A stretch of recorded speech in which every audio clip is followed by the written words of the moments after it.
Today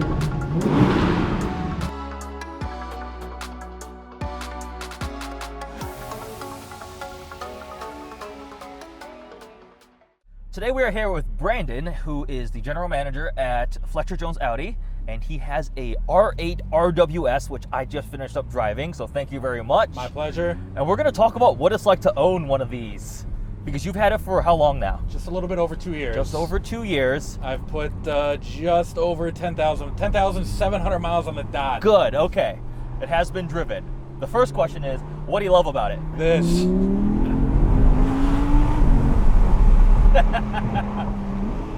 Perfectly demonstrated. What do you hate about it? It's an attention grabber, right? Oh, it's really? difficult to go a little incognito. Mm-hmm. You know, obviously it's par of the course when you get into this type of car and Yeah. Anything that's mid-engine, but sometimes it's a little much. Okay. Other than that, I mean, it's, you know, what is there to It's not like? comfortable. Yeah. It's the one thing I would say is it's a little firm, especially given how garbage our roads are. That's accurate, and Yeah. with this being an RWS, of course, it comes with the only available suspension. Excuse me, are the Bilsteins. springs, Yes. right? So no dampers or adjustable dampers are available. Yep. But, you know, it's worth it for me, the trade-off. But, Okay. I will say I've taken a couple road trips in it, about 1,000, 1,500 miles. Oh wow. And after about 6 hours in the car, it does become a little tiring and just a little exhausting to drive because there's just not much movement while you're sitting here the whole time. But in the scheme of mid-engine, high-performance vehicles, it's still one of the best. I haven't had much seat time in a 458 or a 488, but Yeah. you know, I can't imagine it would be much better. Oh, geez. See, that's what I'm telling it. It's very, very firm. Those dampers are firm. It is. Yeah. But you know, it's a trade-off that I'm all about. So RWS versus as GM, I'm sure you've driven regular and plus. Yep, definitely. Tell me like the breakdown of how it compares and what made you go for this. Sure. I've always been a type to kind of drive a little bit more aggressively. Okay. I enjoy hanging things out sideways. Okay. And, you know, the rarity factor also played into it. You know, the fact that One of $999. $999, Yeah. $320 for the U.S. market, of course. When I first got mine, my father was all about it, and I actually ordered one for him, and he ended up going in a different direction. But I was really hopeful to have two of the 320 Oh, in that the would have country. been cool. I agree. Luckily, it did end up staying local, and I actually became friends with the person that bought it. Cool. And there's just something unique about having one of the only rear-wheel drive Audis that has really ever been Isn't produced. it the only? What else has been made that's rear-wheel drive? I think technically pre-war, before the merger of the four, there were a couple that got made, but so unless you're of the utmost level of pedanticness, Yes, this correct. is effectively the only rear-wheel drive Audi ever. if you spend hours a day on a car for them, you would say that this is not the first one, but for everybody else, for all intents and purposes, it's the first one. Yes. Not that, I mean, people have taken like first-gen R8s and pulled out the drive shaft and made them rear-wheel drive, but this is from the factory. Yep. Rear-wheel drive. Yep. So we've covered what you like, what you don't like about it. I mean, are you going to miss it when it goes away? Because you're going to talk about what's replacing it? Yes. Okay. So I'm definitely going to miss it. It's hard not Yeah. to. I do have an R6 Avant right around the corner. It should be here hopefully in the next 3 to 5 weeks. It's on a boat. And It is a boat, and it's on a boat. It is a boat on a boat. I've always been a long slick roof fan. I've had B5 S4 Avants that have been, you know, completely stage 3 plus with K24s and, you know, just tons and tons of modifications done. But you know, at a certain point, you're basically driving a race car in the street, and it's a little bit too aggressive for me. So I'm excited for the plushness / super aggressiveness whenever I want it. It will do everything, but you are definitely going from different points of the Audi Sport lineup, from rear-wheel drive V10 to luxury rocket ship. No, definitely both ends of the spectrum, which I'm fortunate. I'm very excited to be able to experience it. Obviously, being in the industry and having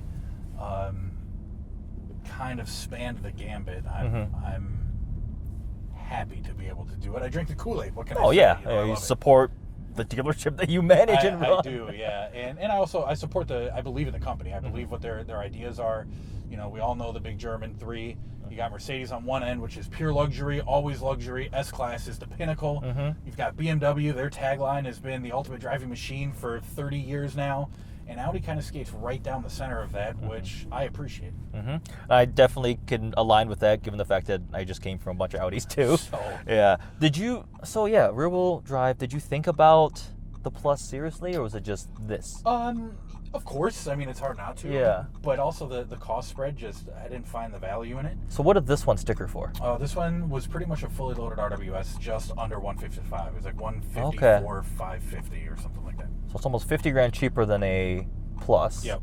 But that's comparable to the regular one, isn't it? A little bit less. A little bit less? 25G. I mean, if you look at MSRP, base MSRP to base MSRP, it's about a 35G spread. Okay. But most of the RWSs you found came similarly equipped to this one. Gotcha. Yeah, they all ended up with B&O still. And the carbon interior, yeah. Exactly, and the 20-inch wheels that are, those are kind of they were all optional, but almost, for 155 grand to get a fully loaded car, it's almost like, why wouldn't you do it? Fairly, I agree. So then, I guess, what else is in the cover right now? We've hit the points. You know, I get a lot of questions, whether it's on social or in the store, about the market of this car and where it's going and what I feel is going to happen in the next 5 years. Okay. Obviously, it's difficult to truly mark what this car is going to be worth. I think that we'll see them continue to depreciate over the next 3 to 7 years. But as we start, and as we see currently, so many cars going to forced induction, this thing is just going to start going right back up in value. And I get it. I mean, a rear-wheel drive, high-revving, naturally aspirated V10. Yes. It's a dying breed. It doesn't really exist anymore in the market, other than its cousin, obviously, in the Huracan. Yep. And, that's special, and people are going to start paying for it. So I actually think it won't, I think I said it in the video, it won't depreciate as much because they're getting sandwiched. Yeah.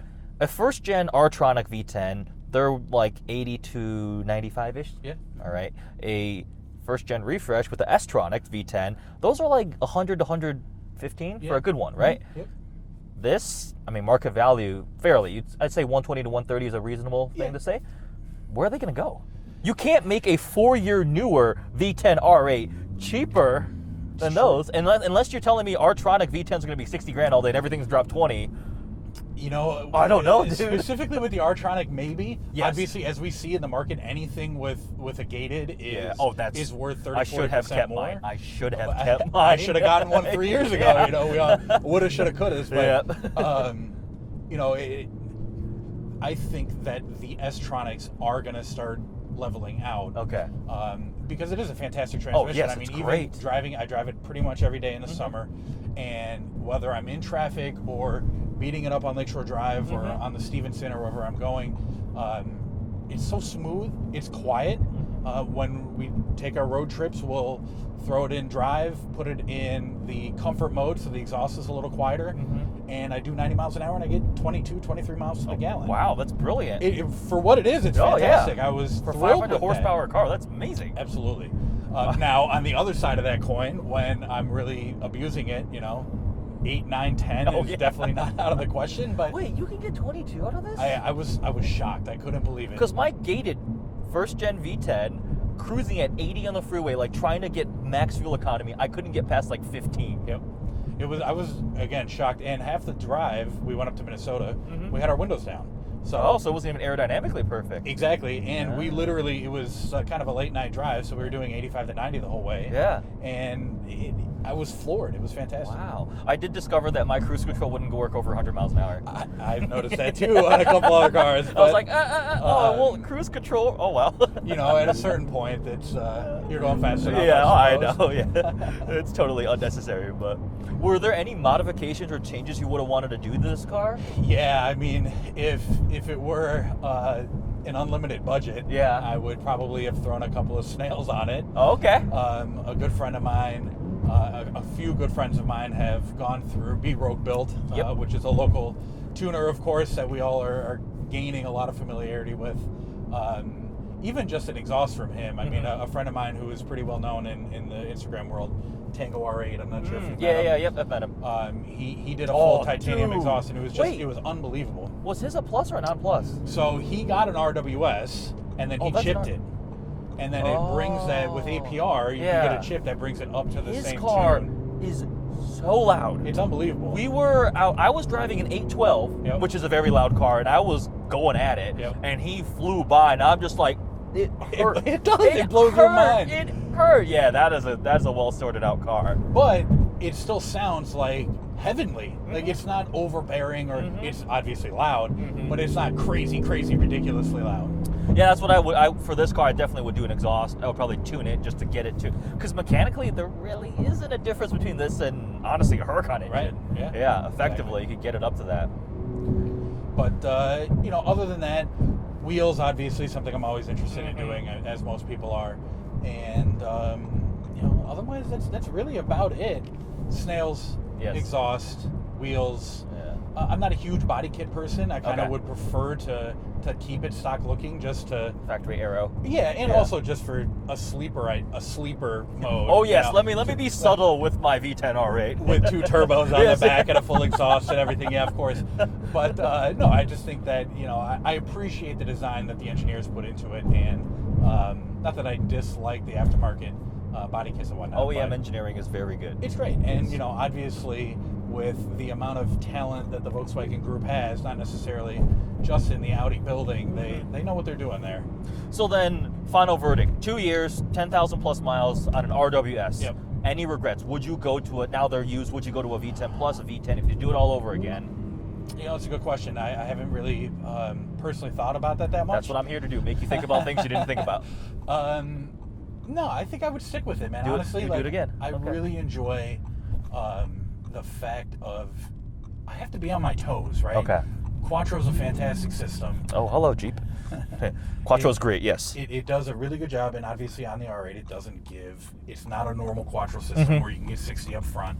I think it maxes at 30 to the front wheels. Is it? I thought it was 1585. It might be. It's again, yeah, you're right. It's heavily rear biased. But I just like the fact that it's my right foot, my steering input, and me maybe being a little bit more of an idiot than I should be, that keeps me on my toes, and I appreciate that, especially when we're getting into the season of colder ambient temperatures, which equal colder tires and colder pavement. And there was one time I was getting on the Edens off a Tui, and it was like 60 degrees outside, and I had probably 65 degrees of temp in my tires. And I had the ESC off, and I almost stuffed it into a wall. And the rest of the drive home, it was 55 in the right-hand lane, exactly, with the ESP on. And, I learned my lesson. But I learned it in a way that I didn't, stuff the car into a wall and wreck my car. So you were still able to catch it, and they had more fun. Yeah, exactly. Yeah, all right. And it helps. Now I know, when it's cold, don't be an idiot. It is still 540 horsepower, exactly that's plenty. To go back to one of your other questions about what I would have done, I probably would have changed the tires. It came with P0 Rosas. And I've gone through 2 sets in 10,000 miles. Holy crap, dude. Part of that is obviously my driving. Yes. But also, I've heard from other owners that it's a little premature. So I would probably go with PS4S? Either PS4S or even just some PS2s. Okay. And other than that, that would have been the one other thing I would have done. Tires can make a big difference. I just put PS4s on my Shelby, and they feel great. I love them. Absolutely. And I've had experiences with them in a few other cars, and I thoroughly enjoyed them. And I would have got another set if I planned to keep this thing long term when I replaced back to the second set of Pirellis. But, sadly. But RS6 Avant. Yeah, dude, definitely excited about that. I cannot wait for you to get that. It's gonna be a beast of a car. And with that, let's wrap this up. This is what it's like to own a R8 RWS. I will link Brandon's Instagram below. If you need an Audi, talk to this guy. Get at me. Fletcher Jones Audi. Their showroom is sweet. Or I should say, showrooms. Yeah, there you go. The levels. Oh, you never get tired of V10. Can't. Naturally aspirated V10. Oh, yes. Woohoo! Yes, Fletcher Jones Audi, Brandon, R8 RWS. Check out my full review of this. And thanks for watching, guys.